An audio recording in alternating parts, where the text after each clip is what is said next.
posting our 30-minute third quarter market update. A few advisors have asked us to bring back our popular 3 and 3, which is 3 charts in 3 minutes. So here we go. First off, our economic model. Let's take a look at this real quick. You can see the deceleration in the model over the last 5 to 7 months. And it's something that I think people forget, that it takes on average 9 to 12 months for just one change in interest rates to filter down through the economy.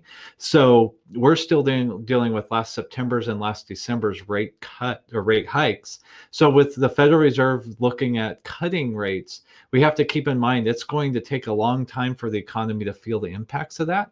And I think investors have this false sense of hope that the Fed's going to be able to stop a recession from happening. So just because they've cut rates does not mean they can stop a recession. In fact, before every recession, going back into at least the 1970s that I studied, the Fed's been cutting rates, and they cut rates throughout that recession. And guess what? We still had a recession. So investors have this expectation that the Fed's going to ride in and save the day. And I think they're going to be looking at some disappointment. More importantly, this is probably my favorite chart to set expectations on the market. Is it looks at the S&P 500 going back to 1990.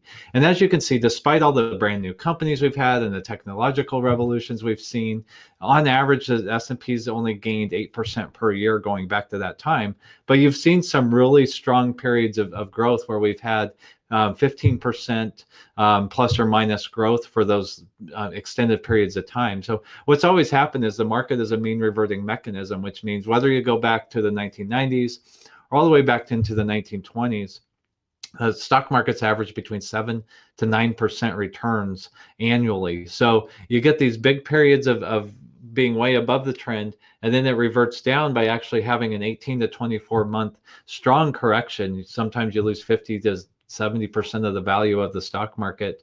And then you spend the rest of the decade just trying to claw back to get back to where it should have been. So that's something we need to be especially cautious of right now, is setting our expectations that we're very likely to see some sort of a major correction in the market, especially if you think of the last slide, if the Fed's rate cuts don't help the economy right away.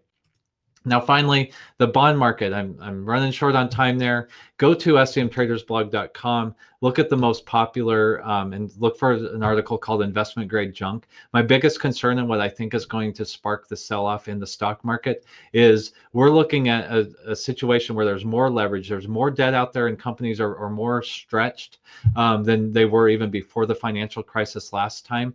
The investment grade bond market, especially those that rated just above junk, are especially suspect. So bonds aren't safe here, and you got to be especially cautious as you go into the rest of the year.